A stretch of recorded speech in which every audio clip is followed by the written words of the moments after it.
We suffer more often in our imagination than in reality. Lucius Annaeus Seneca. And when it comes to texting, we can take this a step further. The suffering in your imagination is actually causing both you and the other person to suffer in reality. To explain this, I have drawn two graphs, and my other points in the video don't matter if you can't do this one. So, we're often told that you don't want to come across as too eager, right? Like, particularly when texting girls, you don't want to be replying all the time. And that's true. But you don't want to take it to the other extreme and be nonchalant. If you're being nonchalant, you're basically being a dry texter. Because we get closer to connecting with people with the intensity of texting, not the duration. So if you want to connect with people, you need to have these kind of fast replying conversations, and you need to reply to people frequently. You don't need to do that all the day though. So what you do is, instead of pretending to be productive half the day and replying sporadically, you just actually have a productive morning, and then you reply more. So don't let your subconscious tell you that you're too needy or you have too much free time. Be eager, be chalant, and you will connect with people better. So that's one piece of the puzzle, but there's another important way that our imaginations and our fear of judgment hurt our ability to connect over text. You see, texting is kind of like a log race where you and your partner have to pick up a log and carry it, essentially. If you were the stronger person in this log race, you would carry more of the weight, right? So that you can win the race. So when you're texting, let your kind of energy go as high as you genuinely want it to. Don't be constrained by thinking that, what if they're not into me as much? Just like you would carry the log, carry the conversation if you can.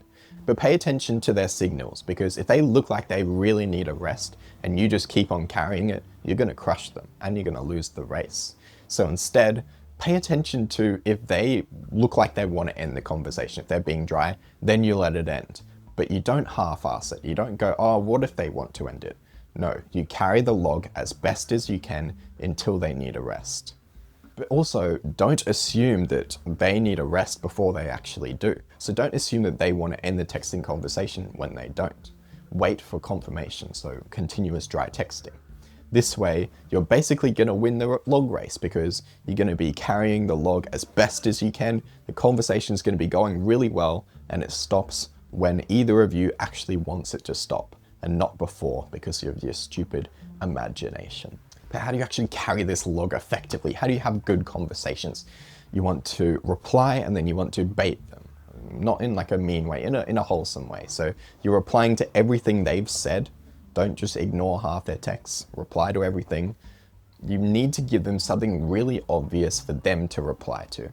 So I used to have the problem where I wasn't being obvious enough with this. So I thought I was actually doing this exact strategy where I was replying to everything they said, then I was asking a question or I was giving them something to follow up on. But often I would kind of give like a statement for them to follow up on, and it wasn't obvious enough. So just make sure they have like a lot to reply to, and it's quite like a big chunk, if that makes sense. Another thing that will help you connect with people is to give compliments. Don't be self-deprecating though. So don't say, you're so much better at this than me. Go, you're so good at this. There's a difference. Texting is a great place to use compliments because you've got more time to think of them. Now it's interesting that I just said more time to think of it though, because there is another pitfall when it comes to texting, which is that you take too long to think of your responses. So I used to spend genuinely probably 10 minutes thinking of what to reply to people. And that was because I didn't text people very often, so when I did, it was kind of a big deal. And I would read their text and I wouldn't open it, and I would think of what to say maybe 10 minutes later, or even maybe an hour later sometimes. Not an hour of straight thinking, but an hour since I read the text. Then I would reply. There's two bad habits here. The first one is taking more than a minute or two to think of a text, because what you're doing there, you're strengthening the muscle of taking 5 minutes to reply to people. So you're getting better at thinking of stuff to say in 5 minutes. You're not getting better at thinking of stuff to say in 1 minute. So you're pretty screwed then if you have to reply in 1 minute, and you're also just wasting time. And take it from me, when you just don't give yourself a constraint for how long you can text people, it can just build up and up and up until you get to 10 minutes plus. The other mistake I used to make was I would read the text and I wouldn't reply. it's just not good for your mental health. You're going to be thinking about what people are saying to you and texting you, and you're not going to be thinking of what you actually, should be doing. It's just going to take up all your time. So get into the habit of, instead of reading them and then putting your phone down and leaving it there, you either get rid of the notification or you click on it. And take it a step further. Don't read messages if you know you can't reply right now, unless they could be important. But realistically, you know from some people that they're not going to be important. You're not going to get a super important message on Snapchat, for example. So just, if you can't reply, just get rid of those notifications. And if you're going to reply right now, and you know that, just click on the thing before you even read it. And that forces you to reply more quickly. The summary of how I've learned to text people more effectively, to connect better, and to have less dry conversations is that I reply to them more frequently in a certain part of the day, and then when I'm actually working, check my phone like barely at all. I actually click on the message and reply straight away. I don't read the message and then think about it for ages. And when I'm actually replying, thinking of what to say, I give compliments, I reply to everything they've said, and then I give them a very clear thing or multiple things for them to follow up on so that the conversation keeps flowing. I either don't text them if I don't want to, or if I don't think they want me to, or I go full in and put as much effort in as I can. So now you should know how to have better texting conversations, but how do you start and stop those conversations? It's pretty important. Starting the conversation in the right way is going to be the difference between having a conversation and not having a conversation, obviously. So when you're starting a texting conversation, you want to ask a question.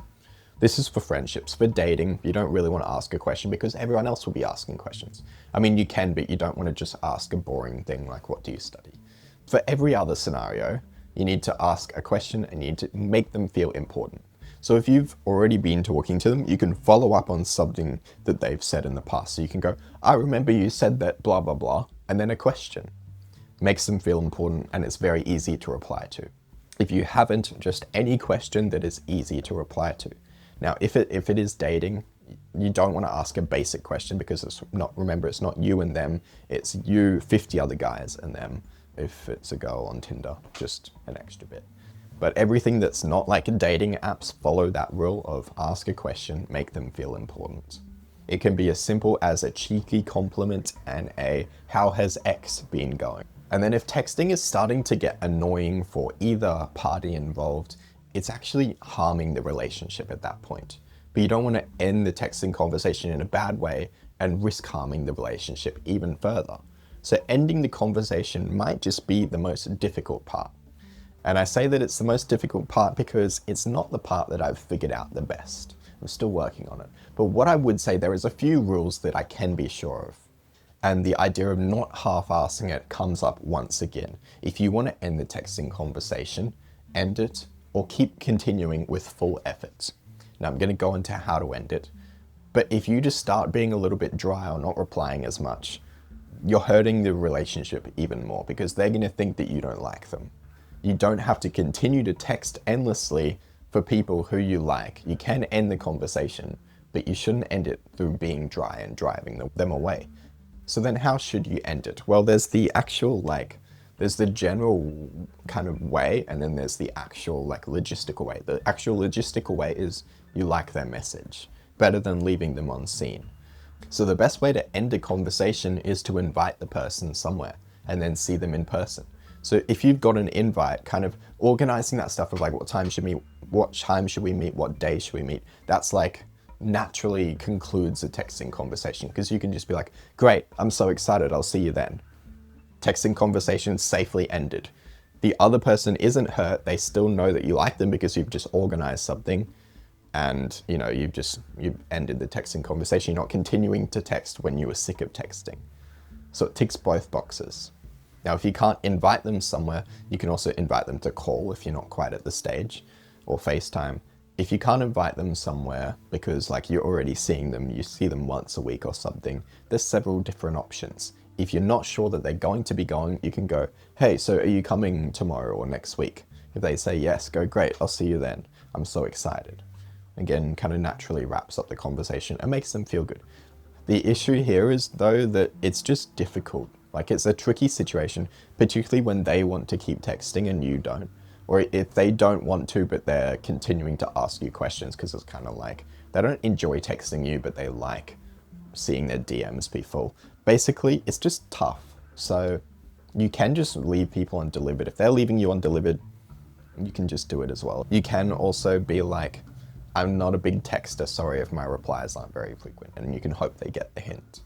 And if it gets really bad, you can just be like, hey, I'm way too busy to be texting people all the time, so I'm going to reduce the amount that I text people, and maybe we should see each other in person sometime, or, you know, I look forward to chatting to you more in person, basically.